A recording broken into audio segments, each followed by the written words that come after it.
Greetings everyone, and welcome to my hide-and-seek giant bathroom. I am Xeridox. And if you come into the map here and you can't very well see this, or this green flashing light doesn't really appear very well, your bloom is probably off. Over to your options tab, your graphics, and bloom effect is right here. Turn this on and click apply. And if you're having issues with lag, go over to your gameplay tab and adjust your physics quality down to simple 1. It'll take care of that. Now the hiders need to go over here where this green flashing arrow is and just stand here and wait to be dropped in. There's a trap door right here below it. And the seeker needs to hold Alt and press Z to turn their HUD off, and then just click on the green button there. That will close this cage and open that trap door, allowing the hiders to enter the map. Once this timer is down to 0, this trap door will open again for about 10 seconds and allow the seeker to enter.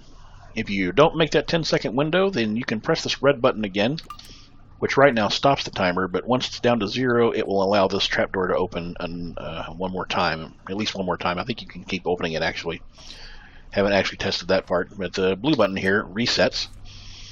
You'll see it defaults to 3 minutes. That's my recommendation, but I've seen people do this in 2 minutes or even less, but it's completely configurable. Each set of buttons here controls each respective digit on the timer. Pretty easy to do. Reset that and turn this down to 0. And then if you want to explore the map by yourself or go into the escape the bathroom side game, this is how you do it. And that will allow you to drop right into the map. Now, if you're wondering about where this bathroom came from, I actually haven't been in a bathroom that's exactly like this, but the inspiration is from bathrooms in houses where I grew up during the 80s and maybe early 90s. So it has a lot of that flair. We've got a neon clock there. We've got an old radio with a cassette deck in it. We got one of those old space heaters.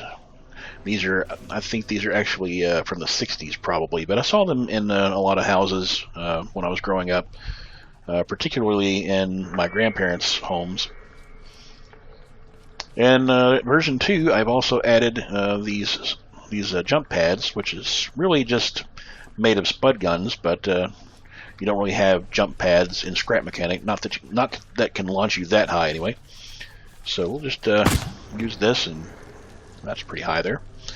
Sometimes it gets you a little higher, sometimes not as high. It depends on what angle you hit it at, and unfortunately Scrap Mechanic physics are a little inconsistent. But if you hit it at the right angle, I've gotten my head smacked on the ceiling, and I've almost landed on the light in the middle a few times actually, so that could be an achievement, I suppose. But there's 2 of those jump pads. They'll get you up there. I'll try right quick to get up here to the windowsill. This one's a little trickier. Oh, that was lame. I'll try that again. Well, there we go. Oh, yeah. That got me a little higher than I wanted. Awesome. Alright. Now for the Escape the Bathroom game, there are 3 large power switches that you'll find hidden throughout the map. I'm not going to show you where they are, but they're red, blue, and green.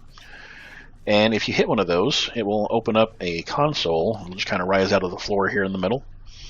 And it will show you your progress, and once it's done, there will be another switch you hit in the middle of that console, and then there will be a door that opens right about here in this bathroom door. And if you find all those switches, then you will reach the ending. The ending is different now than it was in version 1.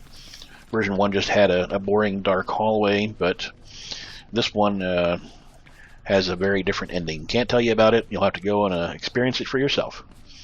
I've also added a toy cool duck with some cool shades. Coolest duck I ever made in the Scrap Mechanic anyway. Other additions, well, there's also a scrub brush over there.